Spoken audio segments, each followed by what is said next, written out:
Hey guys, welcome back to the Curly Reader. I'm Amanda, and today I want to share with you my Historathon TBR.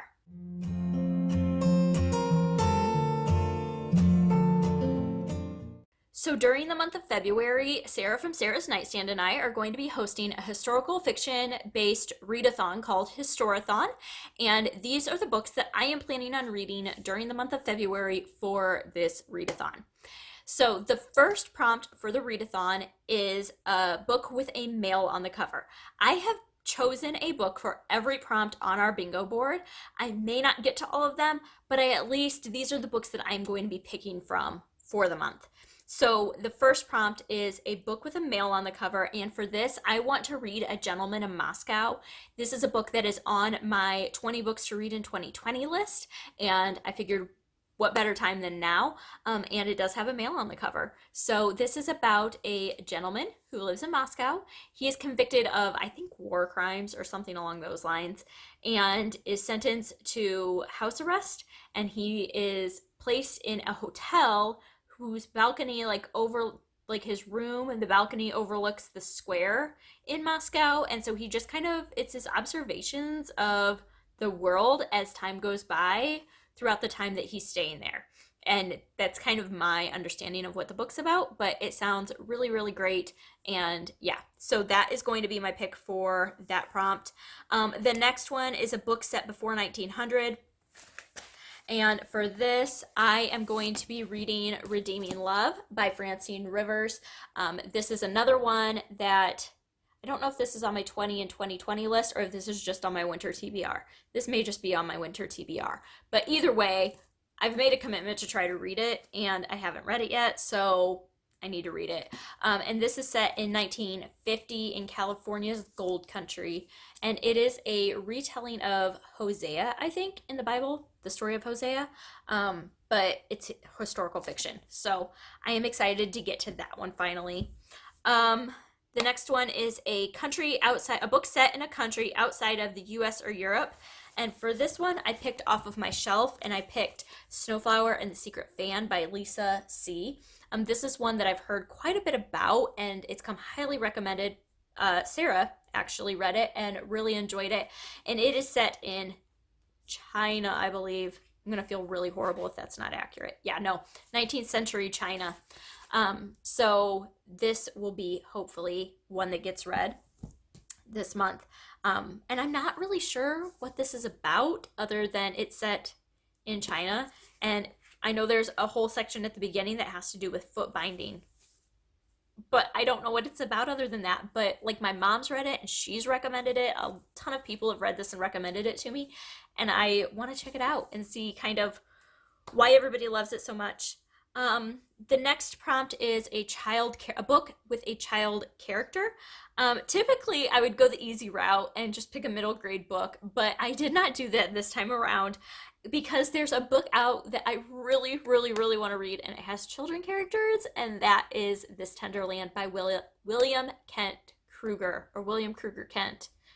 Either way, this is a story of 4 children that live at I don't know how to explain it.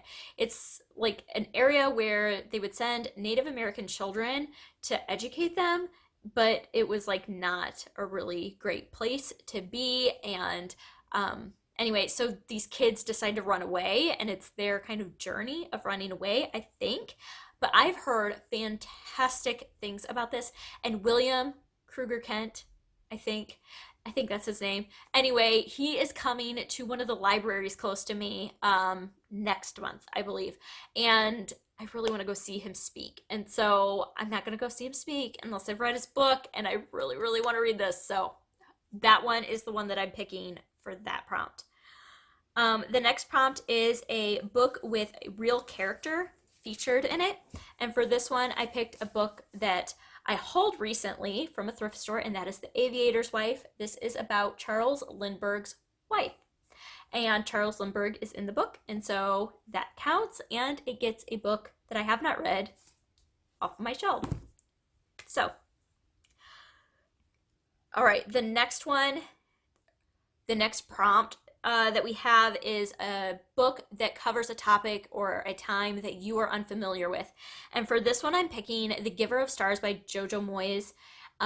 This is a book that is about the traveling libraries in Kentucky in, I don't remember the time frame of this, but I think it was Eleanor Roosevelt that set this up. And these librarians would go around with books and travel kind of from town to town. And it's kind of set in, like I said, in Kentucky.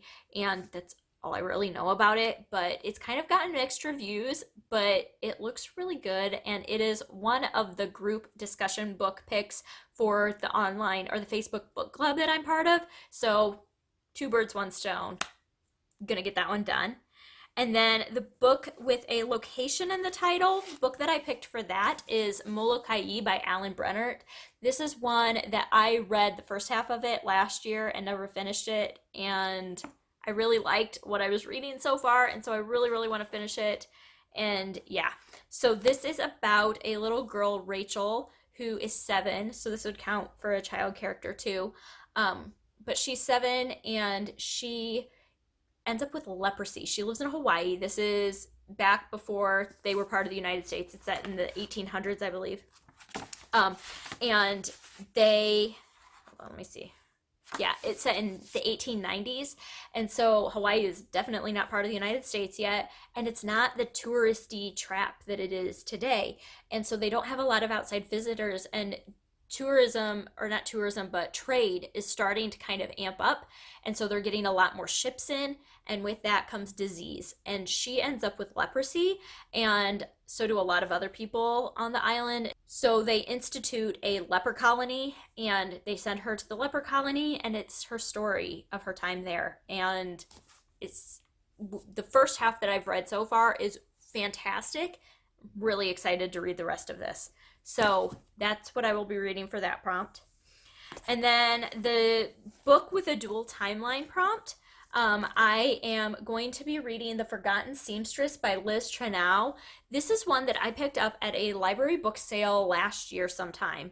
And the title kind of stuck out to me. And then I read it and it sounds a lot like The Gown by, I don't remember who that was by now, but that came out at the end of 2018, I believe.